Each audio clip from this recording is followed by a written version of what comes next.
Welcome back, guys, and happy 2024. It's been a while since I've done one of these on this channel, and you'll also be able to see my favorite movies and shows of the year, as well as my anticipated of next year, and of course, the most fun, which is worst movies of 2023. But first of all, I thought I would share my top 10 movie performances of 2023.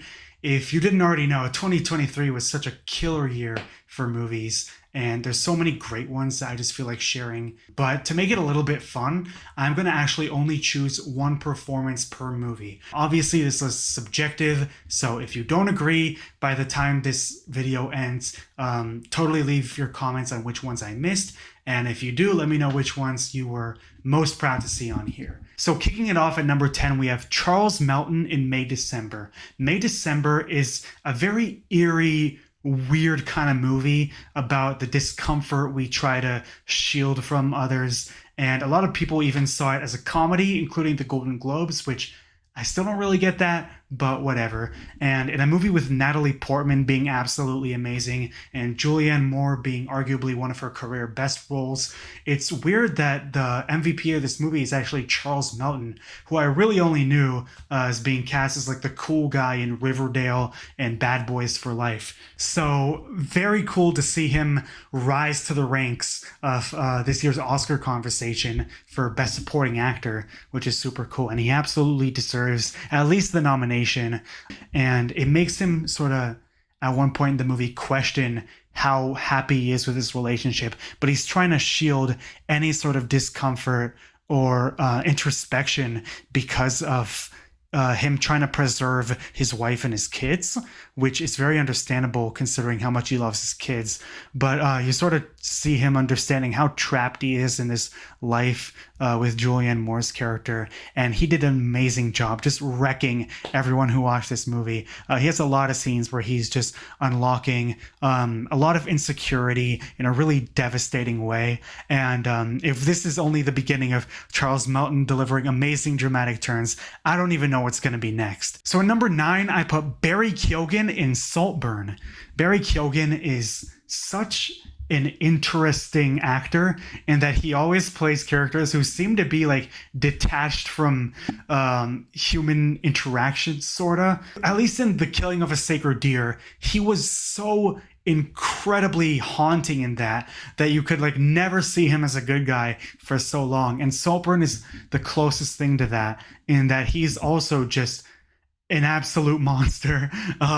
He, really tries to convey his obsession with Jacob Elordi's character in the darkest ways, but while also hiding it.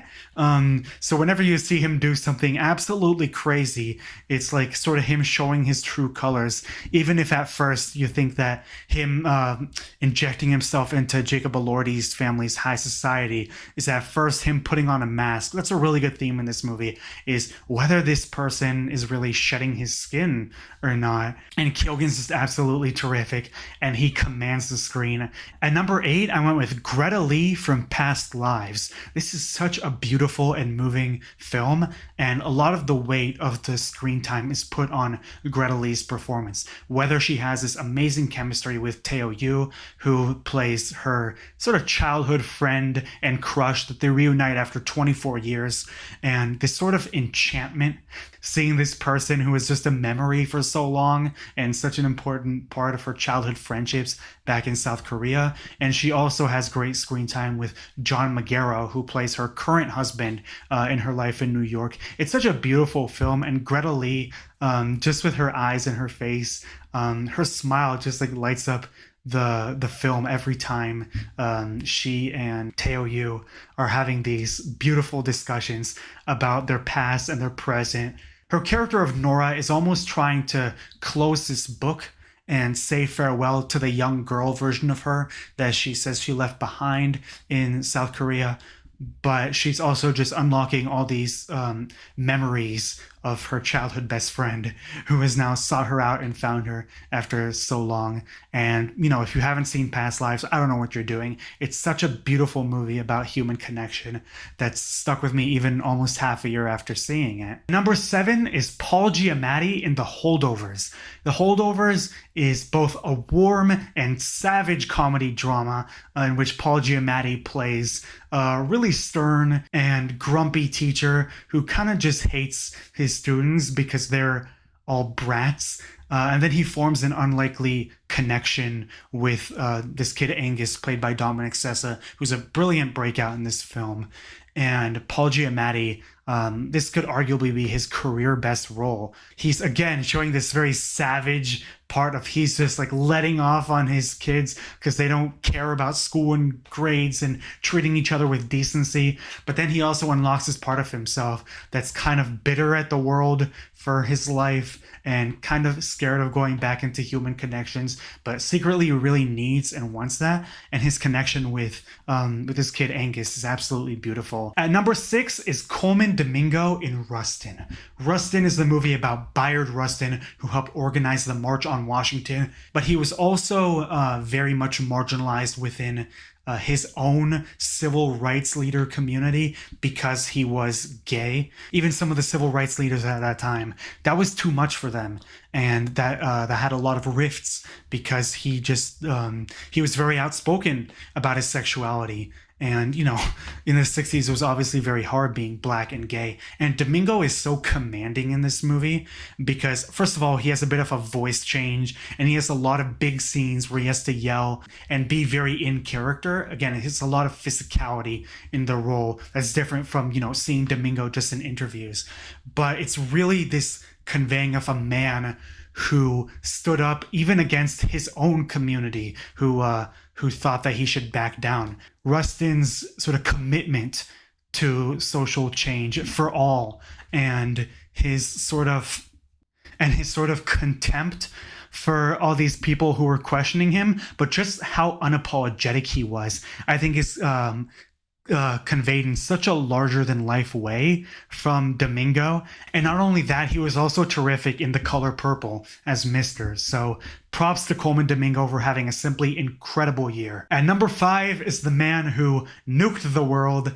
No, that is Cillian Murphy in Oppenheimer, kicking off the higher half of my list. This is such an incredibly physical performance because he is just almost unrecognizable because of the way he acts with his eyes. First of all, the makeup team is absolutely amazing in this movie, but something about his eyes sort of deliver Oppenheimer's distance from the rest of even his own community, and how his mind just worked in this very different way. He's very interested in the glory of becoming the guy who created the atomic bomb and brought it to win the war.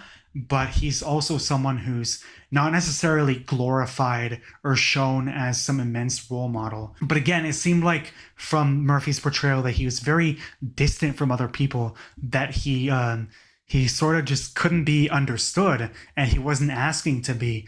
Murphy gives such a great performance as to how indifferent Oppenheimer was, but how silently he was reacting to other things. And I think sometimes the quiet in his performance gives so much. And commanding this 3-hour historical epic is not an easy feat. And Murphy giving his career best work. I haven't seen Peaky Blinders, but from what I've seen, he's just amazing in Oppenheimer. At number 4 is Bradley Cooper in Maestro.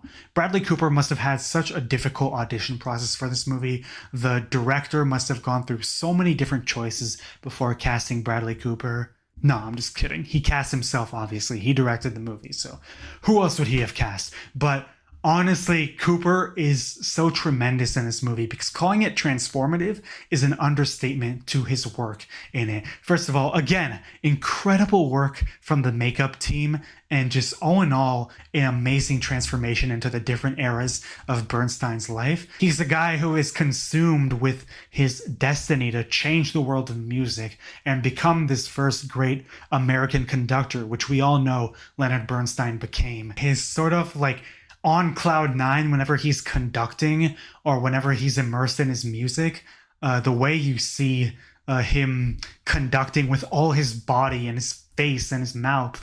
Cooper does such an incredible job of capturing every physical detail of Bernstein. And if you watch him conducting at the Ely Cathedral and then watching the actual video of Bernstein doing it, it's uncanny how well Bradley Cooper does it. But it's not just that. He's portraying a lover whose consumption for himself is really just a mask for his insecurities, and that comes into clash with Carey Mulligan's character, his wife Felicia. You know, he's had a long time coming because he's been nominated almost a dozen times at the Oscars, but if he finally wins Best Actor for Maestro, that would be very well deserved. At number 3 is Sandra Huller for Anatomy of a Fall. She is just amazing in this movie. Just the devastation that she brings as a woman who, as the audience trusts her less and less, she brings out different sides of her, which is kind of the point. So maybe you'll be split as to whether or not she committed the crime that she's being accused of in this movie. But again, she's just devastating as you see the different layers of her marriage unfold as framed in this trial where she's being accused of killing her husband. And her as a mother, her as a woman, her as a wife, and her place in this family, it all unravels in front of you in devastating ways. And Huller commits herself so much to this character. You kind of just want to either back away from this woman or just give her a hug because she's gone through so much. So the movie definitely gives you a choice as to whether you should agree with her or whether you should believe her or not. But that's sort of the theme of this movie. Ever since I saw this movie back in July at a film festival screening, I was just like, nominate her, nominate her, nominate her. The fact that this is in the conversation for all the other big categories is incredible because I think it's one of the best of the year. She's also in The Zone of Interest, which is another standout movie from 2023. So, wow, props to Sandra Huller for coming into Hollywood with a bang. That's just an understatement for how good she is in this movie. At number 2, Lily Gladstone in Killers of the Flower Moon. Talk about absolutely devastating and stealing the entire movie from Leonardo DiCaprio and Robert De Niro, which is no easy feat. I didn't really see her in anything before this, I don't think, but she is just absolutely magnificent. Because, first of all, as soon as she comes into the movie, she's really charming. But the amount of devastation that her character, Molly Burkhart, goes through is so unimaginable. And for an actress to go through all that and make it believable, you see it all and you feel that because she's delivering it in a way that's not even that restrained. But Gladstone just makes it feel so true to the devastation this woman must have felt and the terror that was being imposed on not only her and her family, but the entire Osage community in the 1920s, thanks to white supremacy and these people trying to kill in cold blood in order to gain their oil inheritance. And that movie depicts that in such a grand and excellent way. But you will just be applauding Lily Gladstone forever after watching this movie. And it's such a hard performance to try and top because of how, again, dedicated she is to bringing this woman's spirit. But one performance this year did top it as my favorite performance of the year, and that is Emma Stone in Poor Things. Not only is this one of my favorite movies of the year, but Emma Stone being Emma Stone, you would be like, okay, how is she topping herself from Birdman, La La Land, and The Favorite to make this the best she's ever done?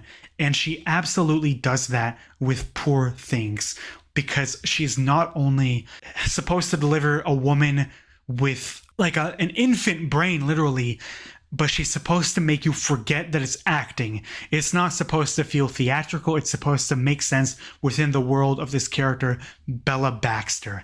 And even with that, even with all this naiveness and curiosity to Bella, there's so much power and strength that that Stone brings, but it's such an outrageous and courageous performance because Emma Stone is just throwing herself into every single scene.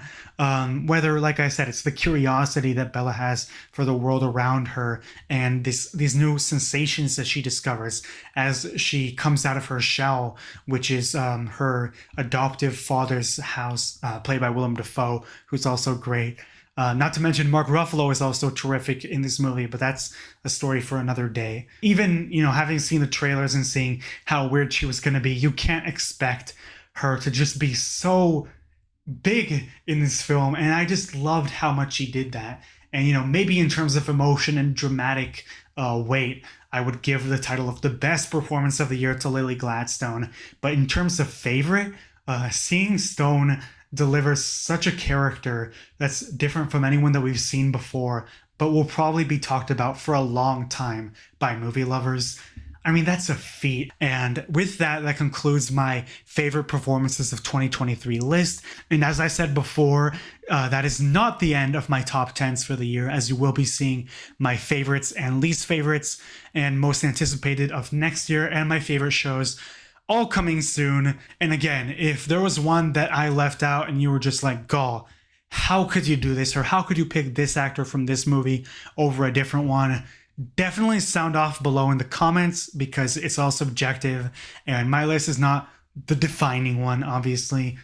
But I'd also love to hear which ones you do agree with, which ones you think maybe didn't belong. And with that, check out also my new videos on Feature Fanatics, my other channel. Stay tuned for more, and thank you again for watching.